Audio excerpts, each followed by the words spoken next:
નમસ્કાર, welcome to GSTV. રવિવારની real ડિબેટમાં આપનું સ્વાગત છે. દોસ્તો, આજનો વિષય છે આંજી નાખવાની જોખમી ઝડપ. આજનો વિષય ખોલતા પહેલા એક ક્લેરિટી કરી દઈએ કે ભારતના કોઈ પણ ટેકનોલોજીકલ વિકાસ કે એડવાન્સમેન્ટમાં મીડિયા તરીકે અમે સંપૂર્ણપણે સરકારની સાથે છીએ, કારણ કે કોઈ પણ દેશનો વિકાસ અને ઝડપ ટેકનોલોજીથી જ આવે છે. સવાલ એ છે કે એ ઝડપ લોજિકલી રેશનલી કેવી હોવી જોઈએ. એની સાથે એક સાઈડ વાત કરી દઈએ કે વડાપ્રધાન નરેન્દ્ર મોદીને એ પણ ખબર છે કે આ દેશમાં કંઈ પણ નવું કરવું હશે, ટેકનોલોજી લાવવી હશે તો કેટલીક વાર ડિક્ટેટ કરવું પડશે, કારણ કે રેઢિયાળ તંત્ર, લેથાર્જિક તંત્ર, એને જગાડવું પડશે અને નહીં જાગતું હોય તો પરાણે જગાડવું પડશે. એટલે કોઈક અદ્ભુત સારી ટેકનોલોજીકલ વિઝન અને મિશન સાથેની સ્કીમ આવે, કોઈ યોજના આવે તો ઘણીવાર એવું થતું હોય છે કે ઉપરનું મિશન જુદું હોય છે, નીચેનું ઇમ્પ્લિમેન્ટેશન જુદું હોય છે, અને જે સપના છે એ વચ્ચેના માણસોની નબળી કામગીરીથી સપનાના બદલે ડિઝાસ્ટરમાં પરિણમે છે. એટલે એમ કહી શકાય, પેરેડાઇઝ લોસ્ટમાં જ્હોન મિલ્ટને કહ્યું છે, God said let there be light and there was the light. એટલે આ દેશમાં કંઈક કરવું હોય તો એને અનુસરવું પડે કે આ થવું જોઈએ અને આ થશે જ. અનફોર્ચ્યુનેટલી ઘણી બધી વાર ઝડપની લાયમાં એવું થતું હોય છે કે 20 વર્ષ પછી આવનારી કોઈ યોજના કે ટેકનોલોજી આજે આવી જાય તો એ જે ગ્રેજ્યુઅલ પ્રોસેસ હોય છે એ કપાઈ જાય છે. એના લીધે શું થાય છે કે બહુ જ મોટા સપના સાથે, એક વિઝન સાથે ઉતારેલી સ્કીમ કાં તો એનું બાળમરણ થાય છે અથવા તો રગશિયા ગાડાની જેમ ચાલે છે. રોરો ફેરી, અમદાવાદમાંથી સી પ્લેન અને લેટેસ્ટ વંદે ભારત એક્સપ્રેસ. આ વિષય આજે એટલે છેડવો પડ્યો છે કે ઘણા એમ કહેતા છે કે મીડિયાને તો નેગેટિવ પોઈન્ટ જ શોધવા છે. દોસ્તો, we are not negative, we are for you, we are for safety. સવાલ એ છે કે એક વાર પશુ ભટકાયું, બીજી વાર ભટકાયું, ત્રીજી વાર પાટા જામ થઈ ગયા, એટલે આ વિષય છેડવો પડ્યો છે. કારણ કે સવાલ એ છે કે 20 કિલોમીટરની સ્પીડે જો ગાડીને કોઈ પશુ ભટકાય અને એન્જિનના ફોતરા ઉડી જાય આગળથી, તો 120ની સ્પીડે એ ટ્રેન જતી હોય, 140ની સ્પીડે એ ટ્રેન જતી હોય અને કોઈક ઓબ્જેક્ટ ભટકાય તો ટેકનિકલી આખી ટ્રેન ટોપલ થઈ શકે છે. કારણ કે 20ની સ્પીડે જો આટલું આવું થતું હોય તો 120ની સ્પીડે શું થાય?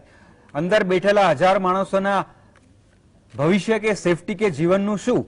એટલા માટે આજે આ વિષય છેડ્યો છે અને આપણી સાથે આજે આ ચર્ચા માટે ઉપસ્થિત છે પ્રશાંત ગઢવી, જે વિશ્લેષક છે.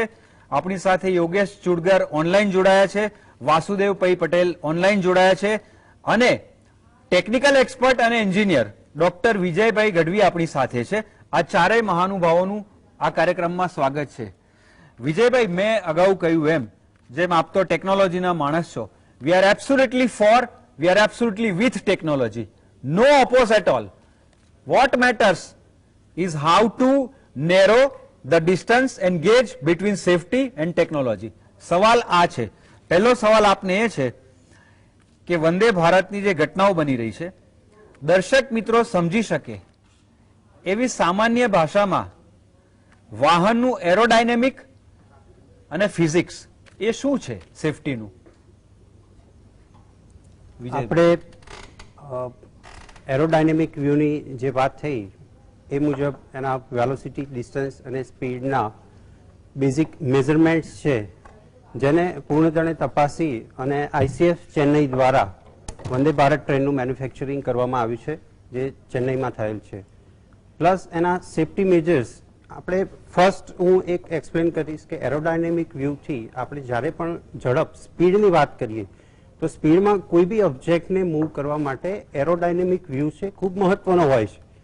તેની સાથે સાથે આપણે સ્ટ્રેન્થ ઓફ મટીરિયલ, જે મટીરિયલનો આપણે ઉપયોગ કરી રહ્યા છીએ તે મટીરિયલની સ્ટ્રેન્થ આપણે સ્પીડ ઇન્ક્રીઝ કરવાની સાથે મટીરિયલની સ્ટ્રેન્થ ડિક્રીઝ કરી રહ્યા છીએ, તો એના પર આપણે વિશેષ ધ્યાન આપવું જોઈએ. તેમજ સેફટી મેજર્સમાં આપણે જે બી ટેકનોલોજીસ, એડવાન્સ ટેકનોલોજીનો યુઝ કરીએ છીએ એ પછી આવીશ, પણ in short aerodynamic view specially for Speed only, મારું મંતવ્ય છે. વિજયભાઈ, હજી પણ થોડું ડિટેલમાં આપ ટેકનિકલી સમજાવો. સવાલ એ છે કે 20ની સ્પીડે આ ટ્રેનને જો કોઈ પશુ ભટકાઈને આ દશા થાય તો 120ની સ્પીડે શું થાય? 120ની સ્પીડે આપણે જોઈએ તો આપણે જે વેલોસિટી, સ્ટ્રેન્થ ઓફ મટીરિયલ્સ અને ડિસ્ટન્સ અને ધ ફોર્સ ઓફ ઓબ્સ્ટ્રક્શન એ ચારની જે વાત કરી એ ચારેય ભેગા થાય અને મળે નહીં એકબીજાના પેરામીટર્સ તો શું થાય? એ પેરામીટર્સ ના મળે તો આપણે એક મોટી તારાજી માટે તૈયાર રહેવું જોઈએ, બહુ જ મોટી જાનહાનિ થાય, કેમ કે ઓબ્જેક્ટ છે જે સ્ટેબલ મુવમેન્ટમાં છે, પ્લસ આપણે 120 કે 20ની સ્પીડે આવીએ છીએ પણ એની સાથે હજારો ટનનું વજન છે, જેનામાં બહુ જ બધી આપણે ફેસિલિટીઝ કે ટેકનિકલ, નોન ટેકનિકલ, XYZ બધા જ પેરામીટર્સ આપણે ઉમેરીએ તો એ બહુ જ જોખમી છે. આપણે થોડાક સમય પહેલા આપણે જોયેલું કે પક્ષીઓ એરોપ્લેનને બી અથડાવાના કિસ્સા આપણે જોયેલા છે. તો એ વસ્તુ આપણે ટેકનિકલ ખામીમાં ના ગણી શકીએ, પણ એને બચાવ માટે આપણે યોગ્ય પગલાં લેવા જોઈએ. પ્લસ જે સ્પીડના, ગતિના નિયમોને આપણે અનુસરીએ તો જે સ્ટેબલ ઓબ્જેક્ટને મુવમેન્ટના જે ઓબ્જેક્ટ સાથે તકરાર થાય છે તો સ્વાભાવિક છે કે બહુ જ હાનિ થવાની છે. પછી સ્ટ્રેન્થ ઓફ મટીરિયલમાં ગમે તે હોય, આપણે રેલવે તંત્ર છે એ અંગ્રેજોની દેન છે, પણ એના પછી આપણે ઘણા બધા ઇમ્પ્રુવમેન્ટ કરેલા છે, જેમાં wireless system, radar system, XYZ કે અમુક મીટરના ડિસ્ટન્સ સુધીમાં આપણે કોઈ ઓબ્જેક્ટ આવે તો એને આપણે ડિટેક્ટ પણ કરી શકીએ છીએ. That's for safety only. અને હજી પણ આપણા એન્જિનિયર્સ, આપણા ભારત દેશ પર આપણે ગર્વ લઈ શકીએ કે એવા એન્જિનિયર્સ છે કે હજી પણ સેફટી મેજર્સ પર કામ કરી રહ્યા છે. પરંતુ અમુક ઘટનાઓ એવી હોય છે, ધારો કે ઓબ્જેક્ટ છે કે ભેંસ છે કે ભાઈ એ પાટા પર આવે છે, તો આપણે એ પોઈન્ટ ઉપર બી વિચારવું જોઈએ કે આ પ્રકારના ઘટના ના થવી જોઈએ. કે રેલવે ટ્રેક છે તો એના સેફટી મેજર્સ ઉપર બી આપણે ફોકસ કરવું જોઈએ. નોટ ઓનલી એન્જિનની કાર્યક્ષમતા 100% છે, એના મલ્ટિપલ ટાઈમ ટેસ્ટિંગ પણ કરવામાં આવેલા હોય છે, જેના મેજર સર્ટિફિકેશન અને સ્ટાન્ડર્ડ છે એ આપણા યુરોપિયન કન્ટ્રી સાથે બી આપણે કમ્પેર કરી શકીએ છીએ. પણ ભેંસ કે કોઈ પણ પ્રાણી કે પશુ એ પાટા પર આવે છે તો એના પાછળ તંત્ર નહીં પણ આપણે વ્યક્તિગત રીતે બી ઘણી બધી તકેદારી રાખવી જોઈએ. એ બહુ સારું કહ્યું, કારણ કે અત્યાર સુધીમાં જે આપણા આઝાદીથી ચિત્તરંજન એન્જિન જે બને છે, અનેક પશુઓ, મોટા મોટા પશુઓ જંગલોમાંથી ટ્રેન પસાર થતી હોય ત્યારે ભટકાય છે. ઇવન કોઈ ઓબ્સ્ટેકલ્સ નાખ્યા હોય એને પણ ઉડાડીને એન્જિન આગળ જતું રહે છે. આ મુદ્દો એટલા માટે આ પ્રાણીએ ફરીથી ઉજાગર કર્યો છે. બે મુદ્દા તમે કીધા કે ટ્રેનની સેફટીના મેઝર્સ અને પ્રાણીની સેફટીના પણ મેઝર્સ. ટ્રેનનું આગળનું એન્જિનનું ફોતરું ઉડી ગયું એ મુદ્દો નથી, એક પશુનું પણ એક જીવ ગયો છે. એટલે we are as a human being we should be worried about that. એ પછી આપણે વાત કરીશું. કદાચ બની શકે કે 1.5 લાખ કરોડની બુલેટ ટ્રેનના ખર્ચા કરતા ભારતમાં 78,000 કિલોમીટરની જે રેલવે લાઇન છે એની બંને બાજુ ફેન્સિંગ નાખી હોય તો પશુઓના જીવ બચે. That's a different thing. It is all about priority. અલગ વિકાસ થઈ જશે પાછો. પ્રશાંતભાઈ, જેમ મેં અગાઉ કહ્યું કે વી આર વિથ પ્રોગ્રેસ, પણ કેટલીક વાર એ હોલો લાગે છે જ્યારે આવું દેખાય ત્યારે. રોરો બંધ થઈ ગઈ, સી પ્લેન બંધ થઈ ગયું, આની આ દશા થઈ છે. સવાલ એ છે કે વાસ્તવિક વિકાસ, લોજિકલ વિકાસ, રેશનલ વિકાસ અને આંજી નાખવાનો વિકાસ, આ ચાર વચ્ચેનો ફરક શું છે? એટલે જેટલો ઉત્તર દક્ષિણનો અને આસમાન ધરતીનો ફરક છે એટલો જ ફરક લોજિકલ અને તમે જેમ કીધું આંજી નાખવાના વિકાસમાં ચોક્કસ છે.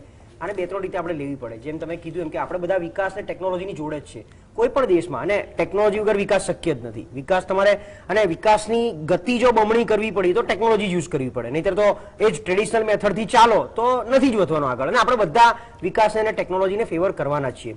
અને વિકાસ છે આ ખાસ આ ભારતની કે કોઈ પણ દેશની રચના છે ને સમાજ રચનાથી થઈ છે, અને આપણે અલગ અલગ તમામ વર્ગને આવરી લેવાના હોય. એટલે એવો પણ ચોક્કસ વર્ગ છે. આજે જેની એક્ઝામ્પલ આપીએ તો સી પ્લેન. સી પ્લેન ને યુઝ કરવાનો વર્ગ બહુ જ ઓછો છે, પણ એ પણ એક નીડ, માનો કે નીડ દેખાય, એ લોજિકલ વિકાસ નથી આઈડિયલી મારા મતે. એ આંજી નાખવાનો વિકાસ છે, પણ એ પણ વર્ગને કંઈક સમાવવાનો પ્રયત્ન કર્યો કે ભાઈ સી પ્લેનમાં અહીંથી તમે ત્યાં સુધી આમ આંખની આમ પલકારામાં પહોંચી જાઓ છો. એ જ વસ્તુ તમે પેલા માર્ગે જાઓ તો વધારે. તો આ આંજી નાખવાનો વિકાસ કંઈક બીજા સમાજને આવરી લેવા માટે કર્યો, પણ એ કેટલો જરૂરી હતો. એટલે instead of utility we should C it as a Joy ride. Obviously, અને જોય રાઇડ બહુ સરસ શબ્દ તમે વાપર્યો કે આપણા જે એવો બી વર્ગ છે, ના ના એવો બી વર્ગ છે જોમ જોમમાં શરૂમાં બધા જ આ વસ્તુ જોવા જાય. જેમ કે અટલ બ્રિજમાં પહેલા જ દિવસે લાખોની જનમેદની ઉમટી પડે, 2-4 દિવસ બહુ જ ભીડ રહે, પછી 2 રવિવાર પછી ત્યાં ધૂળ ઉડતી હોય, ત્યાં કોઈ જોવા ના જતું હોય એવું બને છે.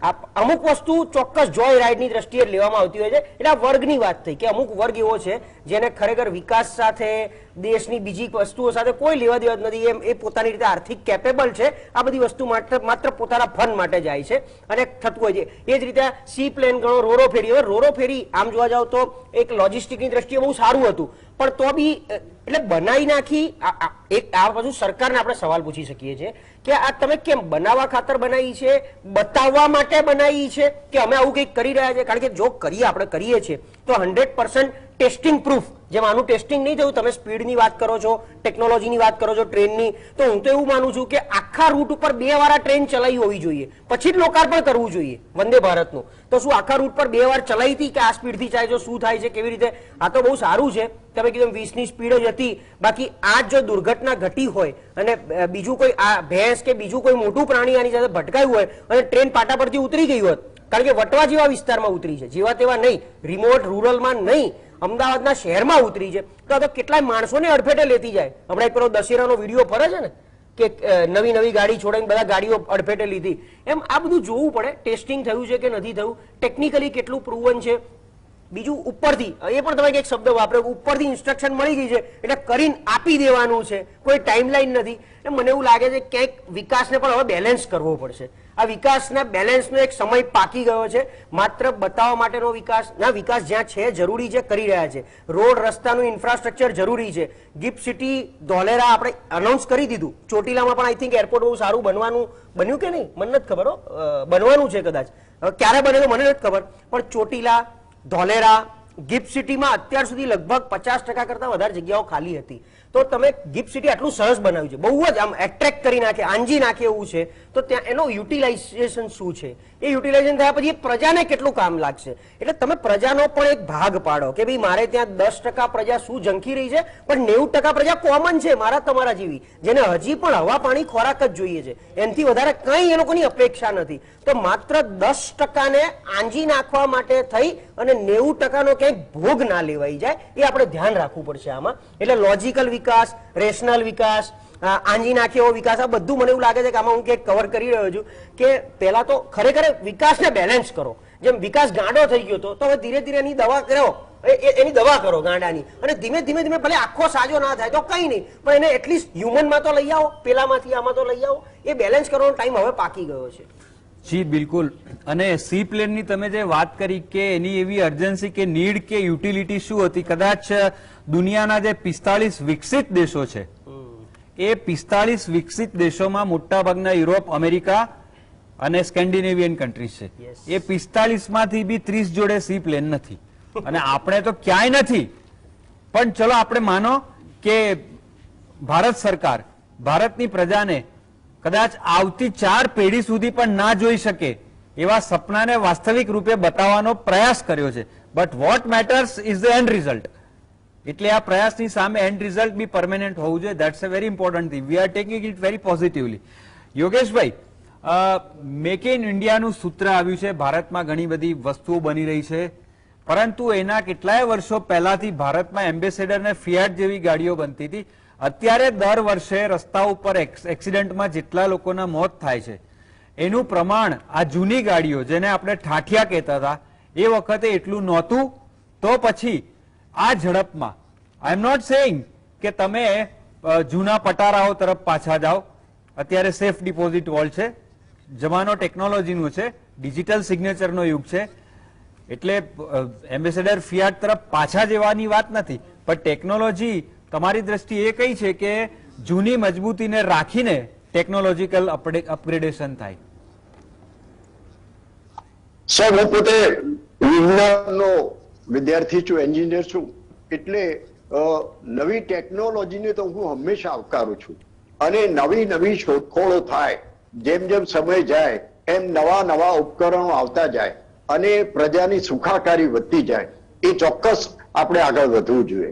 પરંતુ જ્યારે મારા ઘરમાં હજુ મારે બેસવાના ઠેકાણા ના હોય ત્યાં હું મોટો 72 ઇંચનો ટીવી લાવવાનો પ્રયત્ન કરું, એ કેટલું યોગ્ય છે?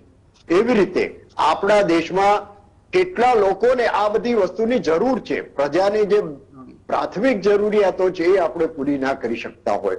હું ટેકનોલોજીનો જરાય વિરોધ નથી કરતો, પણ આપણે અત્યારે સી પ્લેનની વાત કરો, આ વંદે માતરમ વંદે ભારત ટ્રેનોની વાત કરો, અથવા હવે આવનારી બુલેટ ટ્રેનની વાત કરો. હમણાં અમારે પાલડી વિસ્તારમાં હેલિકોપ્ટરમાં ફરીને આકાશમાંથી અમદાવાદ જુઓ, આવા બધા પ્રયોગો ચાલે છે. અરે ભાઈ, અમને અમદાવાદમાં જે ખાડા પડ્યા છે એ જોવા દો ને. આપણે પ્રાયોરિટી શું છે એ નક્કી નથી કરવી. હવે એ એક બહુ સરસ નાનો દાખલો આપું. આજે જ મેં વાંચ્યું તે કે કોઈ શાળામાં ધાબા ઉપરથી પાણી પડતું હોય અને બીજી બાજુ મંદિરોના શિખરો સોનાથી મળવામાં આવતા હોય, તે એવા દેશોનો વિકાસ ના થાય. આ જેટલી સત્ય હકીકત છે એ હકીકત એટલી છે કે શાળાઓના ઓરડા ના હોય, શાળાઓમાં ટોયલેટો ના હોય, શાળાઓમાં શિક્ષકો ના હોય. એ બધું બાજુમાં મૂકીને આપણે આવી વંદે ભારત ટ્રેનો શરૂ કરીએ, બુલેટ ટ્રેનો શરૂ કરીએ. અને મારા મિત્ર પ્રશાંત ગળીએ કહ્યું એ પ્રમાણે માત્ર 10% લોકોને આનું કામ છે. અહીંયાથી સી પ્લેન શરૂ થયું તો સરદાર સ્ટેચ્યુ સુધી જવા માટે કેટલા લોકો એનો ઉપયોગ કરે? એને બદલે, અને ક્યાં દૂર છે અમદાવાદથી? 2-2.5 કલાકનો રસ્તો છે, પણ તમે એને બદલે 45 મિનિટમાં જઈ શકો. આ પ્રાયોરિટી તો તમે નક્કી કરો. જ્યાં જરૂર છે ત્યાં ચોક્કસ નવી ટેકનોલોજી અપનાવવી જોઈએ. હજુ ગામડાઓમાં આપણને પૂરતું ઇન્ટરનેટ કનેક્શન નથી મળતું, ત્યાં ખેડૂતોને કહીએ છીએ કે તમે ઓનલાઈન ફોર્મ ભરો. હવે મને કહો, હું તો એ ખેડૂતોમાં ફર્યો છું ને ખેડૂતોની ફરિયાદો સાંભળી કે સાહેબ, અમારી પાસે ના તો કોમ્પ્યુટર હોય કે ના અમારે ત્યાં આવું ઇન્ટરનેટ હોય, અમે કોની પાસે ફોર્મ ભરાઈએ? એટલે આ જે બેઝિક જરૂરિયાતો છે એ આપણે પહેલા પૂરી કરીએ. આ બધું આવકાર્ય છે.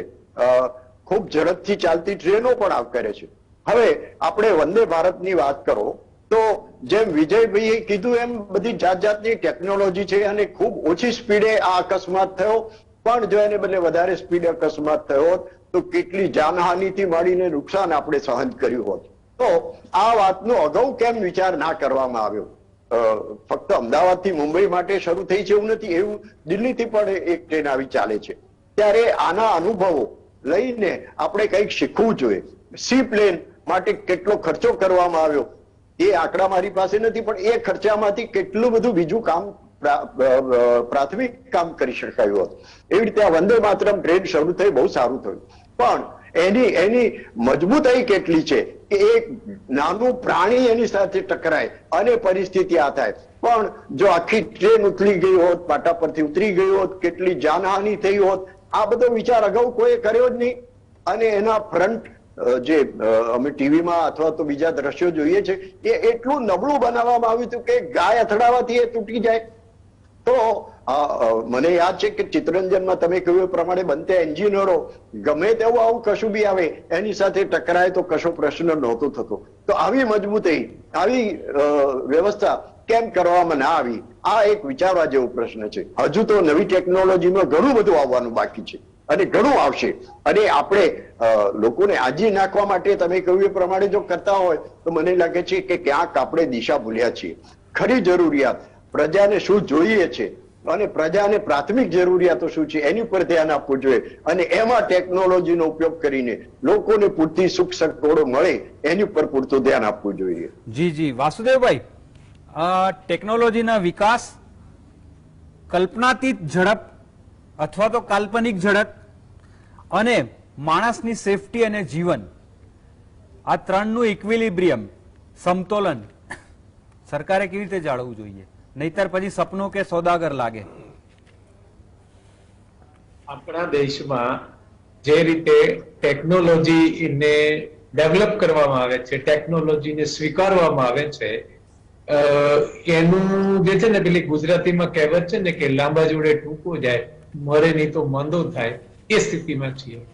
આપણા દેશની વસ્તી, આપણા દેશની આર્થિક સ્થિતિ, આપણા દેશના લોકોનું સ્તર, એને આધારે કેવા પ્રકારની ટેકનોલોજી સૂટ થશે અને એ ટેકનોલોજીનો ઉપયોગ આપણે કરીએ તો દેશના ઉપયોગમાં આવે. આપણે તો ટેકનોલોજી જેમ તમે કીધું એમ આંજી નાખવા માટે ટેકનોલોજી લાવવામાં આવે ને એ ટેકનોલોજી જે લાવે છે એ ટેકનોલોજી બધાને ખબર છે કે એમાં એક માત્ર મોટું જે કારણ હોય છે ભ્રષ્ટાચાર કરવાનું હોય છે. એટલે જે રીતે જે પ્રમાણે આ ટ્રેન ના પેલી ઉડી ગઈ, ગાય ભટકાણીમાં એન્જિનનો આગળનો ભાગ તૂટીને હેઠો પડી ગયો. એટલે તમે કલ્પના કરો કે જે પ્રમાણે ટેકનોલોજી, બુલેટ ટ્રેન, જ્યાં આપણા દેશમાં જે સ્થિતિ છે એ પ્રમાણે બુલેટ ટ્રેન, હવે બધા વિકસિત દેશોમાં બુલેટ ટ્રેન છે એટલે આપણે ચોરની વાદે ચણા લઈએ ને ચોયણો ખોવવો પડે એવી સ્થિતિ છે. એટલે આપણે દેશના નાગરિકોની આર્થિક સ્થિતિનો વિચાર કરીને વિકાસનો વિચાર કરવો જોઈએ. જો તમે સ્ટેચ્યુને વિકાસ કહેતા હોય, જો તમે આ સી પ્લેન ઉડાડવાને વિકાસ કહેતા હોય, જો તમે રોરો ફેરીને વિકાસ કહેતા હોય, તો આ વિકાસનો કોઈ આ વિકાસ નથી. આ તો જે પ્રમાણે તમે કીધું ને આંજી નાખવાની ચીજો છે, ચૂંટણીઓ જીતવા માટેના જે કઈ હથકંડા છે એ હથકંડા છે. ખરા અર્થમાં ટેકનોલોજી અને આ કઈ આદત થાય છે એવું નથી. તમને ભોપાલનો દાખલો આપું કે ભોપાલમાં અનેક પરિવારો જે છે એ પાંદડા વીણીને એમાં દળિયા પતરાળા વડે ગુજરાન ચલાવતા હતા. એને બદલે એમને 200 કરોડનું સબસિડી આપીને એક મોટું કારખાનું નાખી દીધું. એને બદલે તમે બધાને 5-5 એક-એકની મોટરો આપીને 5-5 હજાર ડબલા કરશે. તમે જો નાની જે ટેકનોલોજી નાના લોકો વાપરી શકે તેવું વિકસાવી હોત તો ક્વોલિટી વાળું મટીરિયલ પણ, ક્વોલિટી વાળા સાધનો એ પણ મળત અને લોકોને રોજગારી પણ મળત. એટલે આપણા દેશને અનુકૂળ ટેકનોલોજી તો સબસિડી આપી દે છે. સબસિડી 200 કરોડ રૂપિયા આપી દો અને પછી તમે મોટો ઉદ્યોગપતિ મોટો થઈ જાય, બાકીના લોકો ભૂખે મરે. આજે દેશમાં સ્થિતિ એ થઈ છે કે જે રીતે ટેકનોલોજી લાવવામાં આવી રહી છે એના કારણે લોકોના રોજગાર જઈ રહ્યા છે ને. એટલે ટેકનોલોજી એડવાન્સ સ્ટેજ માટે હોય છે, અથવા તો તમે દુનિયાના વિકાસ સાથે પગ મેળવી શકો, તમે એની સાથે ચાલી શકો એના માટે ટેકનોલોજી લાવવાની હોય છે.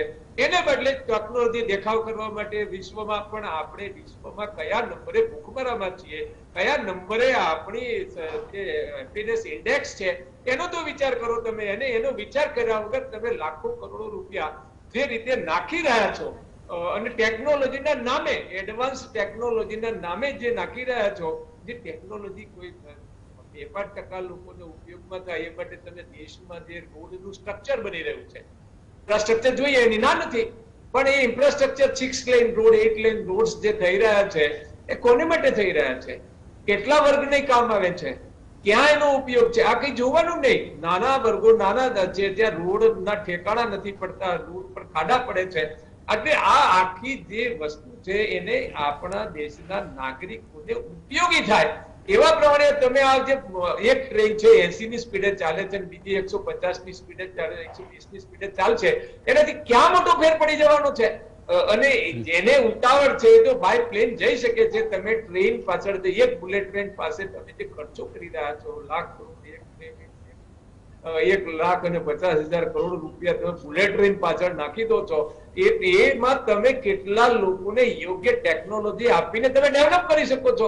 એટલે ડેવલપ કરવાની જે સ્થિતિ છે, જે રીતે ટેકનોલોજીનો છે ને અને થઈ રહ્યો છે ભ્રષ્ટાચાર, જે પ્રમાણે એની જે હોવી જોઈએ એ કઈ રોરો ના ચાલ્યું, ના સીપ્લેન ચાલે છે, આ ટ્રેનમાં આ ડખા થયા છે. એટલે કુલ મળીને ટેકનોલોજી તમે ત્યાંથી લાવો છો અથવા તો તમે એક બે સ્ટેપ જે ટેકનોલોજી ધારો કે ડિફેન્સના જે શસ્ત્રો બની રહ્યા છે સારી વાત છે, ઇસરો જે કરી રહી છે સારી વાત છે, પણ તમે જે લોકોને આંજવા માટે જે વિકાસ કરી રહ્યા છો, હજારો કરોડ નાખી રહ્યા છો, એ મને ઠીક.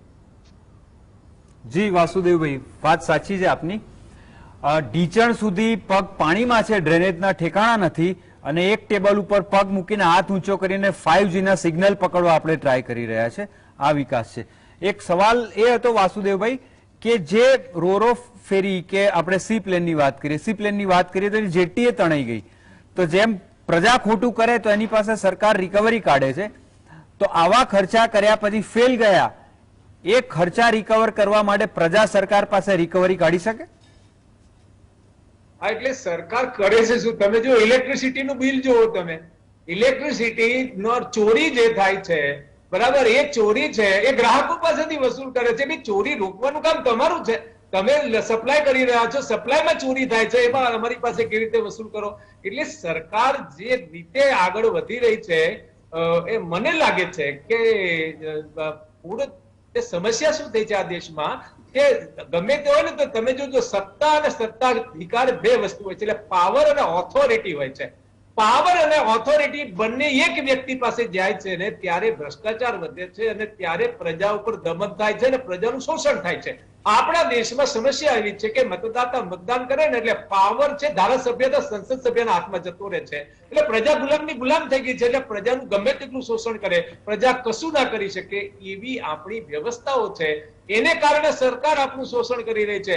ભૂલ કરે, અધિકારી ભૂલ કરે તો સજા થવી જોઈએ ના, ઓથોરિટી ભૂલ કરે તો બંધારણ પ્રમાણે એની જે સજા થવી છે થતી જ નથી. પ્રજા દંડાય છે પણ ઓથોરિટીને કાંઈ સરકારોને સરકારી અધિકારીઓને કાંઈ થતું નથી. એટલે આજે વ્યવસ્થાની જે ખામી છે, મૂળભૂત ખામી છે કે જે બહુમતીથી જે સત્તા એને પાવર કહેવાય.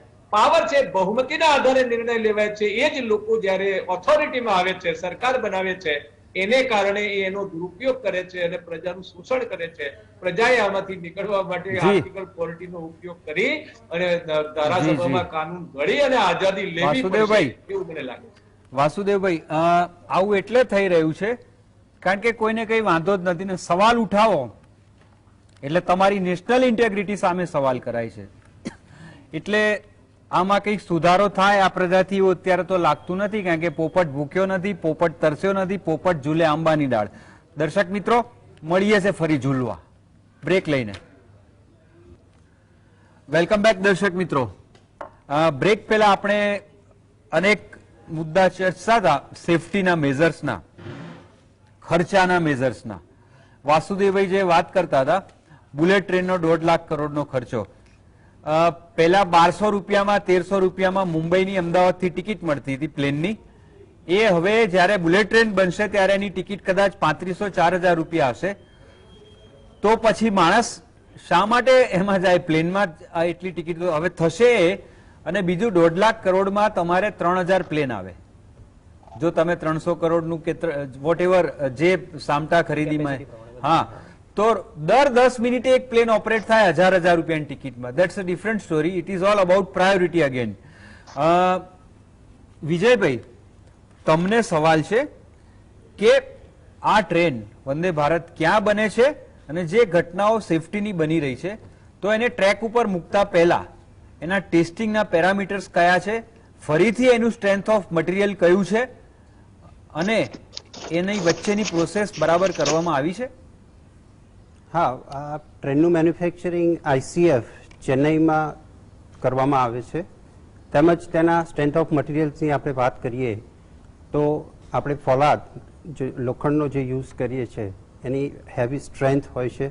તેમજ ત્યારબાદ આપણે સેફટી મેજર્સની વાત કરીએ તો આપણે ત્રિનેત્ર જે રડાર બેઝ વાયરલેસ સિસ્ટમ્સ છે જે સિક્યોરિટી માટે આપણે યુઝ કરી રહ્યા છીએ કે અમુક ડિસ્ટન્સના જે બી ઓબ્જેક્ટ્સ આપણા ટ્રેક પર હોય તો આપણે એને ઇઝીલી ડિટેક્ટ કરી શકીએ છીએ.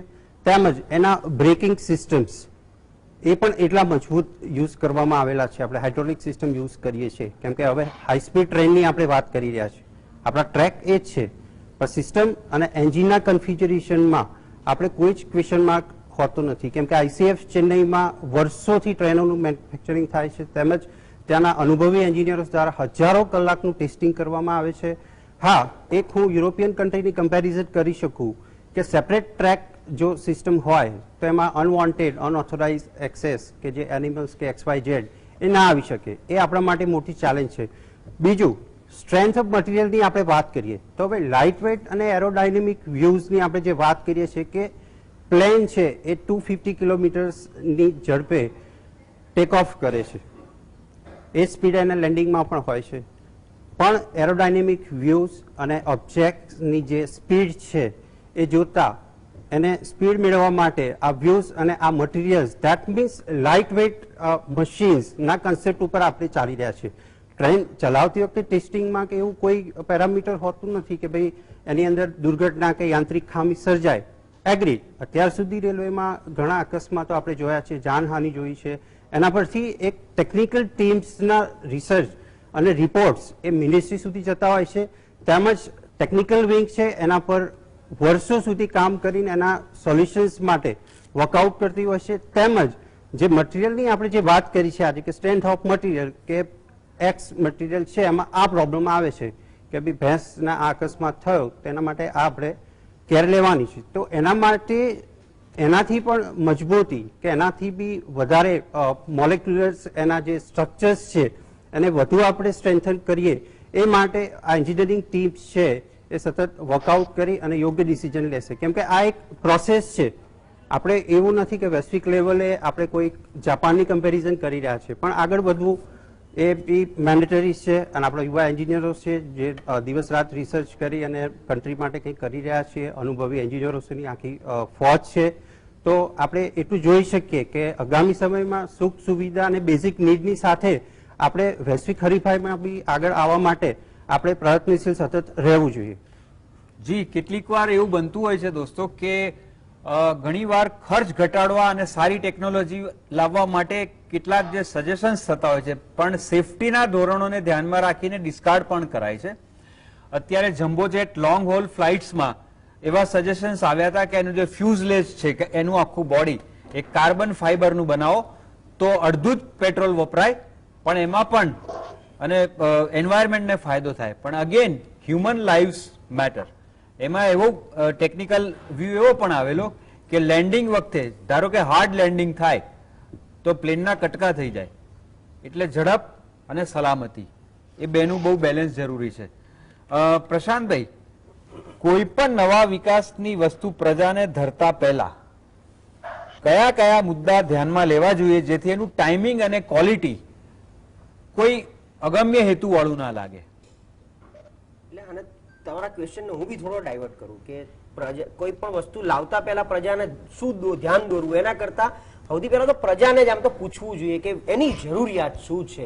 આપણે નોર્મલી મેનિફેસ્ટોના માધ્યમથી પૂછીએ છીએ તો કાં તો કહીએ છીએ કે અમે તમને આ આપીશું કે તે આપીશું, પણ પ્રજાની જે બેઝિક જરૂરિયાત, મેં હમણાં વાત કરી હવા પાણી ખોરાક, અને મારા ત્રણેય પેનલિસ્ટ મિત્રો અમારા વિશ્લેષકોએ એ જ કીધું કે બેઝિક જરૂરિયાત હજી આપણે હવા પાણી ખોરાક માટે જ ફાંફા મારી રહ્યા છે. આજે ખેડૂતોની વાત કરીએ, ગરીબોની વાત કરીએ, મોંઘવારીની વાત કરીએ, એટલે ઘરમાં ચૂલો હળગશે તો એ માણસ વંદે ભારત ટ્રેનમાં જશે બહાર, એટલું તો સ્પષ્ટ છે.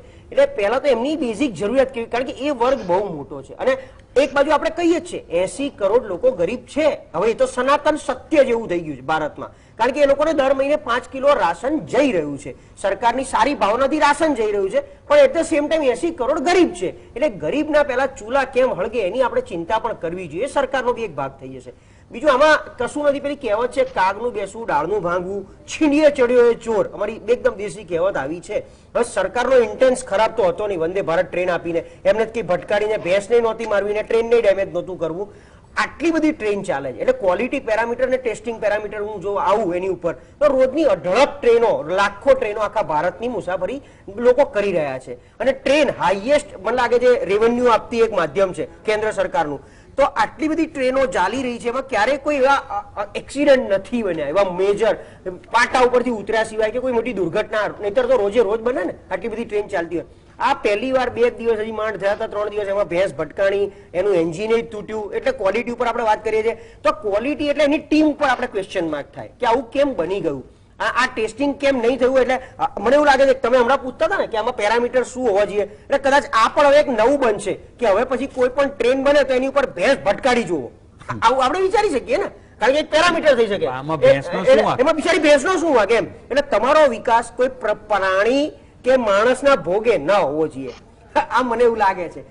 બીજું જે ઓવરઓલ ચર્ચા મેં કીધું કે સરકારનો ઇન્ટેન્સ કદાચ ક્યાંય ખરાબ તો હોય જ નહીં ને, એને પ્રજાની માયબાપ કહેવાય. અમે તો એવું કહીએ છીએ સરકાર માયબાપ કહેવાય. કોઈ પણ વસ્તુ તમારી અપેક્ષા સરકાર પાસે જવાની છે. પણ આમાં વાસુદેવભાઈએ જે વાત કરી ને કે બુલેટ ટ્રેન ની અગત્યતા અને ભાડા એવી તો કઈ અનિવાર્યતા છે, કારણ કે વાત એ છે કે અત્યારે મેં કહ્યું કે પેલા 1200 રૂપિયામાં 1300 રૂપિયામાં અમદાવાદ થી મુંબઈની પ્લેનની ટિકિટ મળતી હતી, બુલેટ ટ્રેનની 3500 કે 4000 હશે, બરાબર છે. એટલે મારી મસડીને પ્લેનની એક ટિકિટ 10,000 કરાશે ઓબ્વિયસલી. એટલે એ ધીરે ધીરે ડાયવર્ટ આખું ક્યાં થયું તમે જુઓ. મને એવું લાગે છે, હું છે ને હું બહુ જ એટલે જેમ ભલે ટેકનોલોજીનો આમ માણસ જ છું અને અંદર ખાને બિઝનેસમાં બી બહુ જ ક્લોઝલી સરકાર સાથે જોઈ રહ્યો છું. આ વ્હાઇટ ભ્રષ્ટાચારના આ બધા બહુ મોટા માધ્યમો છે. પેલું બધામાં નાના નાના હાથ નાખો. સરકારે જ્યાં આપવું છે આમ જોવા જાવ ને તો 280 કરતા વધારે સર્વિસ દરેક ગામડામાં ઘરે ઘરે પહોંચી ગઈ છે. એ ઈ ગ્રામ વિશ્વગ્રામના પેલા સેન્ટરથી એના દરેક ગામમાં એ વીસીયુ ઓપરેટરો બેસી અને 280 કરતા વધારે સર્વિસ ઘર આંગણે આપે છે. તો એનો મતલબ કોઈ પણ વ્યક્તિએ ગામની બહાર મામલતદાર ઓફિસ સુધી નથી જવું પડતું. આ પણ એક વિકાસનો ભાગ જ છે અને જરૂરિયાત વાળો ભાગ છે અને મળે બી છે ને. ઘણા લોકો આજે પાક વીમાના પૈસા લેવા છે કે ખેડૂતોના પેલા સન્માન નિધિના લેવા છે, વિધવા પેન્શનનો ફોર્મ ભરવા છે, બધું ગામડેથી તલાટીની ઓફિસમાંથી કે સરપંચની ઓફિસમાંથી ભરાઈ રહ્યા છે. તો ત્યાં સુધી વિકાસ પહોંચી ગયો ગામડા સુધી. આ એક જરૂરિયાત હતી. એની સાથે આ બધું. હવે જો બુલેટ ટ્રેન 1,50,000 કરોડની જે તમે બનાવો છો, નોર્મલી તમે કોઈ પણ આગલે દિવસે અમદાવાદ મુંબઈ કે અમદાવાદ દિલ્હીની ટ્રેન બુક કરો તો તમને કન્ફર્મ મળતી જ નથી. એ આરએસી બી નથી મળતી, વેઇટિંગમાં જ હોય છે. તો આ જ વસ્તુ જયારે આની વાત ચાલતી હતી બુલેટ ટ્રેનની, ત્યારે એક એવું પણ મીમ ફરતું હતું કે બોમ્બેની લોકલ ટ્રેનમાં ઉભા રહેવાની જગ્યા મળી જાય ને તોય બહુ છે, અમારે બુલેટ ટ્રેનની જરૂર નથી. એટલે કારણ કે એટલી અવેલેબિલિટી નથી, એટલી ટ્રેન નથી. તો આ જ રિસોર્સિસ આમાં વધારવા હતા. બીજું, ટેકનોલોજીની દ્રષ્ટિએ જેમ રાફેલમાં આપણે કહીએ છીએ કે મિસાઇલ્સ અંદર એટલી વેપન્સ એવી રીતે ભરેલા છે કે ગમે એવા ક્લાઉડમાં પણ આપણે આઈડેન્ટિફાઈ કરી શકીએ એટલું સર્વેલન્સ છે, એટલી ગતિથી આ છૂટી જાય. તો આ ટ્રેનમાં પણ આઈઓટી બેઝડ કોઈ એવું ના આવે, સેન્સર બેઝ કે એ કેટલી. બીજું કે નોર્મલ ટ્રેનની અંદર આપણે એમના ચેન પુલિંગ કરીએ છીએ તો તરત નથી થતું, એને એફર્ટ આપવી વધારે પડતી હોય છે. તો આવી ટ્રેન, આવી કોઈ વસ્તુથી, આ તો બહુ હાઈફાઈ ટેકનોલોજી વાળી હોય તો જસ્ટ આમ ટચ થાય ને ઊભી રહી જાય. પેલી રજનીકાંત વાળી વાત હું કરી રહ્યો છું, પણ અત્યારે આપણો વિકાસ રજનીકાંતને પણ આંટી જાય એવો છે. એટલા માટે આ લેંગ્વેજ આપણે સારા લાગીએ કહેતા. જી યોગેશભાઈ, આપને સવાલ પૂછતા પહેલા એક જૂની ઘટના યાદ કરું છું કે મીડિયાની કોઈ પણ વાત, ઓબ્ઝર્વેશન કે in the interest of society સરકારે કેવી રીતે લેવી એનું એક નાનું ઉદાહરણ, કોઈ જરા પણ આત્મશ્લાઘા વગર વ્યક્તિગત ઉદાહરણ હું 2 મિનિટમાં આપું છું. પ્રશાંતભાઈ, 1996માં હું મારા એક ફ્રેન્ડના ત્યાં મેરેજમાં અહિંસા એક્સપ્રેસમાં અમદાવાદથી પૂના જઈ રહ્યો હતો. તો કરજત સ્ટેશન પાસે કરજત ઉભી રહી ટ્રેન, સાંજ પડી ગઈ હતી. એટલે મેં રિક્વેસ્ટ કરી ત્યાં સ્ટેશન માસ્ટરને કે અંગ્રેજોએ પૂના, કરજત અને પૂના વચ્ચે 29 ટનલો પહાડોમાં કોતરીને બનાવી છે, મારે જોવી છે. એટલે એમણે કીધું કોઈ એક્સેસ એન્જિનમાં તમને મળે નહીં. એટલે મેં કીધું હું સેકન્ડ એસીમાં આરામથી સુતા સુતા જવા કરતા હું એન્જિનની ગરમીમાં બેસીને જવા માંગુ છું, આ મારો ઇન્ટેન્શન છે, મારે જોવું છે. એમને લાગ્યું કે બરાબર છે એટલે બેસવા દીધો. ટ્રેન જયારે નીકળી ત્યારે ડ્રાઈવર સાથે મેં ઘણી વાતો કરી. 200 ફૂટથી વધારે દેખાતું જ નતું આગળ ટ્રેક ઉપર. એટલે મેં એમને પૂછ્યું કે આ કેમ આટલું જ છે? તો કે અમે કઈ કઈ થાકી ગયા, કે એન્જિનની લાઇટની તમે રેન્જ વધારો. મેં કહ્યું અત્યારે આપણી ટ્રેન 120ની સ્પીડે છે અને ધારો કે તમને ગાડી રોકવી હોય અત્યારે જ તો તમને કેટલું ડિસ્ટન્સ જોઈએ? એને કીધું 2 કિલોમીટર જોઈએ બ્રેક મારવા માટે. એક્ઝેક્ટલી, હાઇડ્રોલિક બ્રેક મારીએ 120ની સ્પીડે તો ગાડી ટોપલ થઈ જાય. આ વાત એમણે મને કરી. એટલે મેં અમદાવાદ આવીને ગુજરાત સમાચારમાં સ્પેશિયલ સ્ટોરી કરી કે 120ની સ્પીડે ટ્રેન રોકવી હોય તો એના એટલીસ્ટ એન્જિનની જે લાઇટ છે એની રેન્જ 2 કિલોમીટર જોઈએ તો ડ્રાઈવરને ખબર પડે કે આગળ કોઈ ઓબ્જેક્ટ છે, કોઈ પ્રાણી છે, માણસ છે કે ઇવન કોઈ બસ કે ફસાયું છે તો એ રોકી શકે. આ સ્ટોરી મેં કરી. એના 6થા દિવસે રેલવે મંત્રાલય દિલ્હીથી ફોન આવ્યો કે we have taken your special story so seriously અને અમે આ એન્જિનની લાઇટ સુધારવાનું કામ કરી રહ્યા છે. આ સ્ટોરી છપાઈ એના 1 મહિના પછી ભારતની ઓલમોસ્ટ મોટાભાગની ટ્રેનોમાં જે એન્જિનની લાઇટો છે 2 કિલોમીટરની રેન્જની લાઇટો આવી. This was following this special story. અને હ્યુમન એંગલની વાત કરીએ તો એના ડ્રાઈવરે કીધું કે અમારી ટ્રેનની આગળ માણસ તો છોડો, કોઈ પશુ પણ કપાઈ જાય તે દિવસે અમે ઉપવાસ કરીએ છીએ. They are very sensitive people. એટલે યોગેશભાઈ, સવાલ એ છે કે આઝાદી પછી એવી કઈ કઈ ટેકનોલોજી કે સાયન્ટિફિક એડવાન્સમેન્ટ આવ્યા કે જે ધીરે ધીરે ઇમ્પ્લિમેન્ટ થયા અને ટક્યા, કોઈ મોટી મોટી વાતો વગર? લક્ષેશભાઈ, તમારા જેવા જાગૃત પત્રકાર હોય અને આવી સ્ટોરી નજરે ચડે એને આટલી સરસ રીતે રજૂ કરે અને સરકાર આટલો સારો રિસ્પોન્સ આવે એ બહુ સુખદ ઘટના કહેવાય. પરંતુ મને કહેવા દો કે આઝાદી પછી આવું પ્રજાનું સાંભળવા માટે સરકાર પાસે કાન જ નથી હોતા અને આજે તો જરા પણ નહીં. પણ એનીવે, આટલું પણ થયું એ બહુ આનંદની વાત છે. અને આવી રીતે પ્રજાની વાત સરકાર સાંભળે.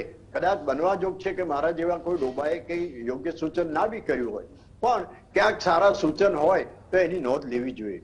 પરંતુ તમે આઝાદી પછી જુઓ તો ટ્રેનની બાબતમાં અમદાવાદથી મુંબઈ જવા માટે માત્ર 1-2 ટ્રેનો જ હતી, એને બદલે અત્યારે કેટલી બધી ટ્રેનો છે અને એમાં પણ આપણને રિઝર્વ ટિકિટ મળતી નથી. એટલે લોકોની અવર જવરનું જે પ્રમાણ છે એ કેટલું બધું વધી ગયું છે. ઇવન તમે પ્લેનની વાત કરો, ભાડા વધી ગયા છે વાત સાચી, પણ વધેલા ભાડા સાથે પણ કન્ફર્મ ટિકિટ મેળવવા માટે તમારે 3 દિવસ અગાઉ બુકિંગ કરાવવું પડે છે. એટલે આ પરિસ્થિતિમાં અત્યારે લોકોની અવર જવર ખૂબ વધી ગઈ છે. ત્યારે સરકારે આની બાબતમાં કંઈક વિચાર કરવો જોઈએ. મુંબઈમાં એમ કહેવાય છે કે લોકલ ટ્રેનમાં ઉભા રહેવાની જગ્યા મળે તોય ઘણું, તો ત્યાં આ વાત નજરે દેખાવા છતાં કેમ ત્યાં કોઈ વર્ષોથી આ બાબત ઉપર વિચાર થતો નથી અથવા સુધારો થતો નથી. ત્યાં એની ટ્રેનની સંખ્યા વધારવી જોઈએ, એના પાટાઓની, એના પ્લેટફોર્મની વગેરેની સંખ્યા વધારવી જોઈએ. આ મુદ્દાઓ મને ઘણીવાર જવાબમાં મળ્યા છે, પણ એ ન થઈ શકે એવું નથી, પણ એ થતું નથી. એટલે સરકાર પાસે પણ આપણે બધી જુદી જુદી ડિબેટોમાં જે કંઈ રજૂઆતો કરીએ છીએ, અને હું તો વર્ષોથી આ ડિબેટોમાં આવું છું, ઘણી બધી રજૂઆતો કરી છે, પણ મને લાગે છે કે સરકાર આની કોઈ નોંધ લેતી નથી. પણ ધીમે ધીમે જે ટેકનોલોજી નવી આવી રહી છે એ ટેકનોલોજી પ્રમાણે પ્રજાને સુખ સાધન સગવડો મળતી રહે અને એ પ્રમાણે પ્રજાની જરૂરિયાતો, કેટલી જરૂરિયાત છે, ફક્ત અંજાઈ જવા માટેની, દેખાડો કરવા માટે નહીં, તો પ્રજાની જરૂરિયાતો પૂરી થાય એ પ્રમાણે ટેકનોલોજીનો ઉપયોગ થવો જોઈએ. મને ખબર છે કે પહેલા અમદાવાદથી મુંબઈ ગુજરાત મેલ જતો તો એમાં 8 જ ડબ્બા હતા, અત્યારે 22 ડબ્બા સુધી એમાં જોડવામાં આવે છે. એટલે આ ટેકનોલોજીના કારણે થયેલો એક સુધારો છે. એટલે આવી રીતે જાત જાતના સુધારાઓ પણ થવા જોઈએ અને સરકારે પ્રજાની જરૂરિયાતો અને રિક્વાયરમેન્ટ ઉપર ધ્યાન આપવું જોઈએ એવું મારું માનવું છે. વાસુદેવભાઈ, આ જ સવાલ તમને પૂછું છું કે આઝાદી પછી અનેક ટેકનોલોજી આવી જુદી જુદી સરકારો વખતે, એવી કઈ ટેકનોલોજી હતી જે ધીરે ધીરે આવી અને પરમેનન્ટ ટકી?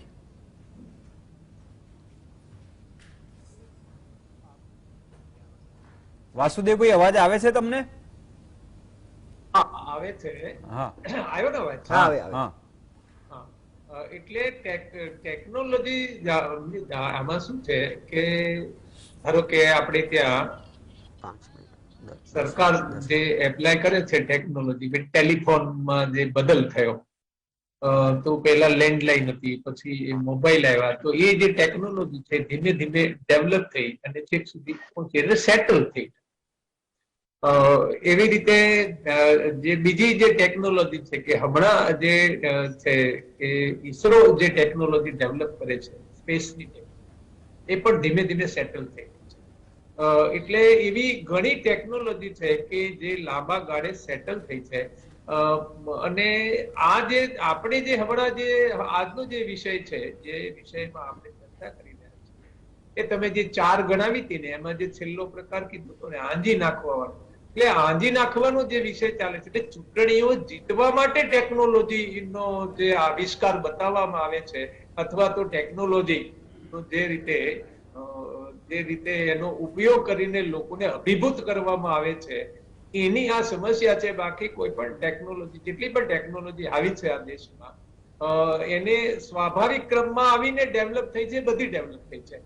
ડેવલપ કઈ નથી થતી કે જે ધારો કે આપણે ત્યાં સોફ્ટવેર બને છે, તો આપણે ત્યાં દુનિયાભરના સોફ્ટવેરો આપણા દેશના લોકો બનાવે છે. આપણને સુપર કોમ્પ્યુટર બનાવીને આપણે બધા દેશોની પેલી કરી, પણ આપણે ત્યાં સરકારોમાં જે સોફ્ટવેર વપરાય છે, પછી એ જીએસટી નું હશે કે બીજું કોઈ હશે, એ સોફ્ટવેરની તમે જોજો એની ગુણવત્તા, એનું રિઝલ્ટ, એના પરિણામો, તો એ કારણ શું છે કે ભ્રષ્ટાચાર કરીને ઓળખીતા પાડખીતાને જે કોન્ટ્રાક્ટ અપાય છે. એટલે ટેકનોલોજીનો સરકાર જે ઉપયોગ કરે છે, એ ઉપયોગ ભ્રષ્ટાચાર કરવા માટે થઈ રહ્યો છે. એટલે જે ઓથોરિટીઓ જે આપણી છે, એ ઓથોરિટીની આ સમસ્યા છે. બાકી ભારતમાં તો કોઈ પણ એડવાન્સ ટેકનોલોજી આવશે તો આપણા જે બ્રેઇન છે, આપણા દેશનું જે બ્રેઇન છે, એ આ બધી ટેકનોલોજી માટે એકદમ સૂટ છે. પણ આપણા દેશનું રાજકારણ જ એને સૂટ થતું નથી, કારણ કે રાજકારણમાં ફરી સરકાર બનાવવાની લાઈનમાં જે પ્રમાણે ટેકનોલોજીનો, ધારો કે આઈટી નો ઉપયોગ શું થઈ રહ્યો છે, તમે જુઓ ચૂંટણી પ્રચારમાં આઈટી નો ઉપયોગ લોકોને મૂર્ખ બનાવવાનો થઈ રહ્યો છે.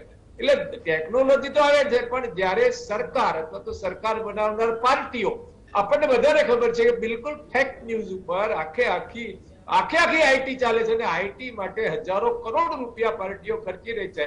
એટલે ટેકનોલોજી આવે તો ચોક્કસ આપણા દેશમાં કોઈ પણ નવી ટેકનોલોજી આવશે, સેટલ થશે, એ પણ ટેકનોલોજી છે. નાના માણસને કામ આવે, નાનો માણસ પણ એનો ઉપયોગ કરી શકે, નાના સ્તર ઉપર ઉદ્યોગોમાં કામ આવે, નાના સ્તર ઉપર લોકોને રોજગાર આપી શકે એવી ટેકનોલોજી, અને એવી ટેકનોલોજી સ્થિર થાય તો એનો ઉપયોગ છે. બાકી તો આજે જે પ્રમાણે ચાલે છે કે મોટા ઉદ્યોગપતિઓ જ કરી શકે એવા પ્રકારની ટેકનોલોજી હોય તો આ દેશ માટે અનુકૂળ નથી. એ ટેકનોલોજીને આપણે એને ડેવલપ કરીએ અને નાના માણસોને કામ આવે, નાના સેક્ટર સુધી એ જાય એ પ્રકારની જે ટેકનોલોજી છે. એટલે કોઈ પણ ટેકનોલોજી આપણે ત્યાં ડેવલપ પણ થઈ શકે એવું છે. આપણે ત્યાં R&D સારામાં સારું દુનિયાભરનું થઈ શકે એવું બ્રેઇન છે, પણ સરકારોની જે દાનત છે એ દાનત જ ભ્રષ્ટાચાર કરવાની છે. એને ઓથોરિટીના પાવર બે ભેગું થઈ ગયું છે, એટલે ભ્રષ્ટાચાર કરી શકે છે, એને કોઈ રોકી નથી શકતું. આ સમસ્યા છે. એટલે ઘણી મેં તમને કહ્યું પ્રમાણે ઘણી ટેકનોલોજી આ દેશમાં આવી, સેટલ થઈ, પણ યોગ્ય દિશા પહોંચતી નથી. જી પ્રશાંતભાઈ, અત્યારે જે ઇકોનોમિક રિસેશન છે, બેકારી છે, ડોલરના ભાવ જે રીતે શોર્ટ અપ થઈ રહ્યા છે, જોબના અહીંયા ઠેકાણા ઘણા નથી, આવા સંજોગોમાં અસ્તિત્વનો જંગ અગત્યનો છે કે ટેકનોલોજીકલ વિકાસ? આ બે એક સિક્કાની, એટલે અસ્તિત્વનો જંગ તો આખી અલગ વસ્તુ છે, પોલિટિકલ જ મેટર છે. અને ભારત એક જ મને લાગે એવો દેશ હશે કે જેમાં પોલિટિક્સને એક્ઝિસ્ટન્સમાં એટલે કેન્દ્ર સ્થાને રાખવામાં આવે છે. બીજા બધા દેશોમાં 5 વર્ષમાં એકવાર ચૂંટણી આવી, લડ્યા, જીત્યા, પછી 5 વર્ષ માત્ર પ્રજાલક્ષી વાતો હોય છે અને સિટીઝન સેન્ટ્રિક હોય છે. આપણું અહીંયા પોલિટિક્સ સેન્ટ્રિક છે. ભારત દેશની લોકશાહી એવી ગજબની ને મસ્ત છે કે જ્યાં રાજકીય પક્ષો, અમે જ છીએ, આ બધું કેન્દ્ર સ્થાને રહ્યું છે, પ્રજા સાઈડમાં જતી રહી છે. અને ચૂંટણી આવે ને ચૂંટણી જાય, પ્રજા સાઈડમાં જ હોય છે, એનાથી ફરક નથી પડતો. એટલે એ એક્ઝિસ્ટન્સ આખી અલગ વસ્તુ છે. Technology definitely day by day, અને હું તો કહું છું ઘણી વાર એવું થાય કે આપણે જનતા પણ એવું, અત્યારે વાતો આપણે બધા કરીએ છીએ કે મોંઘવારી છે, બેરોજગારી છે, બધું છે જ. એની સામે અમુક વસ્તુ એટલા જ લોકો છૂટથી વાપરે છે. એક દિવસ માણસ મોબાઈલ વગર નથી રહેતો, એક દિવસ માણસ લેપટોપ વગર નથી બેસી શકતો, એક દિવસ માણસ એની હાઈફાઈ વસ્તુ વગર. આજે કોઈને બી નોર્મલી મુંબઈ જવું તો પહેલા આપણે ફ્લાઇટ જોઈએ છે, પછી ટ્રેન જોઈએ છે, પછી છેલ્લે બસ, સ્લીપર બસનો વિચાર કરીએ છીએ. એટલે લોકોએ પણ એડપ્શન ચાલુ કર્યું છે. હમણાં આપણે વાત કરી તો પાસપોર્ટ પહેલા 2-3 મહિને આવતા હતા. મારો ને તમારો પહેલો પાસપોર્ટ 1990-95 સાલમાં નીકળ્યો હશે તો કદાચ 3 મહિને આવ્યો હશે. અત્યારે 3 દિવસે ઘેર આવી જાય છે. તો એ ટેકનોલોજીનું એડપ્શન, અને 90% કરતા વધારે પબ્લિકે સ્વીકાર્યું છે કે આ જરૂરી છે. પાસપોર્ટ, IRCTC ટ્રેનની ટિકિટ, પહેલા કાલુપુર રેલવે સ્ટેશન પર લોકો સવારે 4 વાગે લાઈનમાં જઈને ઉભા રહેતા હતા. એટલે આમાં સરકાર બંને આવીને ગઈ. આમાં એવું નથી કે 2014 પછી પાસપોર્ટ ઇઝીલી આવે છે, એ 2010 થી કદાચ એનું એડવાન્સમેન્ટ સારું થઈ ગયું. એ જ રીતે ટ્રેનની IRCTC તો લાલુ યાદવ વખતથી વખણાય છે. લાલુ યાદવ જ્યારે રેલવે મંત્રી હતા અને એ વખતની, હમણાં 2 દિવસ પહેલા મેં કોઈકનું ટ્વિટર ઉપર વાંચ્યું, એમણે રેલવે મંત્રાલયને ટ્વીટ કર્યું હતું. એ ટ્વીટ પર્સનલ લેવલ પર હતું કે મારી વાઈફ એકલી છે, પ્રેગ્નન્ટ છે, એકલી ટ્રાવેલ કરી રહી છે, અને 2-3 ગુંડાઓ જેવા, એટલે એન્ટી સોશિયલ એલિમેન્ટ ટાઈપના વ્યક્તિઓ એ ટ્રેન એ જ કમ્પાર્ટમેન્ટમાં બેઠા છે અને અબ્યુઝિંગ બી વધારે કરી રહ્યા છે. તો please look into the matter. આટલું ટ્વીટ ગયું, એની 10મી મિનિટે ત્યાંની લોકલ પોલીસ ત્યાં પહોંચી ગઈ, એ લોકોને કાઇન્ડ ઓફ ના ધરપકડ કરી, પણ એમને જે કરવું તે કરી લીધું. તો આ બધું એડવાન્સમેન્ટ. આજે ટ્વિટર ઉપરથી ઘણા લોકોને મદદ મળી હશે. રેલવેની જ વાત છે, બીજા કોઈ ભૂલી જાઓ.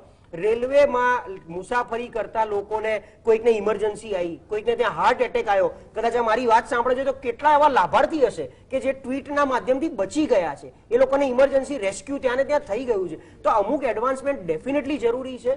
અમુક હવે આજે અત્યારે આપણે ટ્રેનને કોસી રહ્યા છે, પણ હવે આ મેં કીધું એમ કે ભેંસ વચ્ચે આવી ગઈ તો આખા રૂટ ઉપર કદાચ એમણે બધો જ સર્વે, મેં કીધું કે 2 વાર નહીં કર્યો હોય એમણે, આ ટ્રાવેલ 2 વાર એમણે ટેસ્ટિંગ કરવું જોઈએ, આખા રૂટ ઉપર 2 વાર ગાડી ચલાવીને ચેક કરી હોય, પણ એ તો એની ઇન્ટરનલ સિક્યોરિટી ચેક થઈ ગઈ હશે. એક્સટર્નલ તો એમણે પણ નહીં વિચાર કર્યો કે આવું થયું હશે. એટલે આમાંથી સરકાર જવાબદાર છે. હું સરકારનો ફેવર નથી કરતો, કારણ કે હવે એવું થઈ ગયું છે કોઈ પણ પ્લેટફોર્મ પરથી સરકારના 2 વખાણ કરો તો એ લોકોને નથી ગમતું, તો નીચે લોકો લખે છે કે આ તો ભાજપના દલાલ છે. એટલે એવું નથી હોતું. સરકાર કોઈ પણ આવે, કોઈ પણ જાય, સરકાર એની એક જે કામગીરી કરવા બેઠી છે, હા એનું ફોકસ, એની પ્રાયોરિટી અલગ હોઈ શકે છે. જેમ કે અત્યારની સરકારની પ્રાયોરિટી સવર્ણ ઉચ્ચ વર્ગમાં, એટલે હાઈ પ્રોફાઇલ વર્ગને વધારે સાચવી રહી છે. જે હમણાં વાત આપણે કોરોના વખતે એરોપ્લેનમાં ફ્યુઅલ 50% સસ્તું આપ્યું હતું. જો આપને ખ્યાલ હોય તો નીતિન પટેલે જાહેરાત કરી હતી, આપણું પેટ્રોલ આપણે 100 રૂપિયા ભરાઈએ છીએ અને એ લોકો 50 રૂપિયા પેટ્રોલ ભરાવતા હતા પ્લેન વાળા. આમાં કદાચ ડેટામાં હું ખોટો હોઈ શકું છું, પણ એમને 50% છૂટ મળી હતી પેટ્રોલ, એટલે એ ખોટી હતી. તો એના કરતા તમે આ બાજુ 10 રૂપિયા વધારે ઘટાડી શક્યા હો જીએસટી ઓછો કરીને, કારણ કે હજી ત્યાં જીએસટી ચાલે છે. તો આ ઓવરઓલ સર્કલ તમારે પૂરું કરવું પડે, એ સરકારની જવાબદારી છે. સામે જનતાએ પણ એમના એક્સપેક્ટેશનની એક સર્કલ બનાવવું પડે. હા, અત્યારે એટલું ચોક્કસ છે કે પ્રજાની જે અપેક્ષા છે એ સરકાર કદાચ 100% નહીં એટલે 20 થી 30% પૂરી કરી શકે છે. માંડ બેઝિક પ્રાથમિક જરૂરિયાતો, જેમ કે આપણે ટોલટેક્સ ની અંદર ફાસ્ટેગ લઈ આવ્યા, સરસ મજાનું કે ગાડી ક્યાંય ઊભી જ ના રહે, પણ તો સામે એવા રોડ બી આપો. એ જ રોડ એક વરસાદમાં ભાંગી જાય, એ જ રોડ ઉપર તમે હાઈવે ઉપર જતા હોય તો તમને સાવ સ્ટ્રીટ રોડ ઉપર જતા હોય એવું લાગે. એ ઇન્ફ્રાસ્ટ્રક્ચરનો પણ ઉત્તરોત્તર વિકાસ એ પણ એક સરકારની પ્રાયોરિટી હોવી છે. તો આ સર્કલ પૂરું નથી થતું એટલું નક્કી છે. જેમ કે એરપોર્ટ ઉપર તમને ફેસિલિટી, પૈસા ખર્ચો છો તો ફેસિલિટી એક્સપેક્ટ કરો, એની સામે પાર્કિંગ થી લઈને બધી જ વસ્તુ, તમે ના ઉભા રહો તોય તમારે પાર્કિંગ ચાર્જ ચૂકવવાનો, એમાંથી ખાલી પસાર થઈ જાઓ તોય તમારે 90 રૂપિયા ભરી દેવાના એરપોર્ટના. આ એટલે સર્કલ પૂરું નથી થતું, ઇકોસિસ્ટમ જે હોવી જોઈએ બંધાતી નથી. તમે સાચું કીધું કે વખાણ કરીએ તો વિરોધી નથી, વખાણ કરીએ તો ટેકો નથી આપતા, અને ટીકા કરીએ તો વિરોધી નથી. It is purely on merits, on a particular thing, on a particular day. We are neither for anybody nor against anybody. It is purely on merits. Vijaybhai, એક સવાલ જે દર્શકો જાણવા માંગે છે, આ ટ્રેનમાં આપણે કોઈ ટેકનિકલ કે ફોલ્ટ ફાઇન્ડ કે ફેક્ટ ફાઇન્ડિંગ કમિટી બેઠી નથી, but since you belong to mechanical engineering, જે ઘટનાઓ બની રહી છે એને રેક્ટિફાઈ કરવા માટે થોડા સમય માટે એને કોલબેક કરવી જોઈએ, અથવા તો ના કરે ને આમ જ ચાલુ રહે, અને કોઈ વધારે સ્પીડમાં આવી કોઈ ઘટના બને તો એનું પ્રોજેક્શન શું જુઓ છે? આપણે આવું ઈચ્છતા નથી, પણ there is a matter of concern. Please.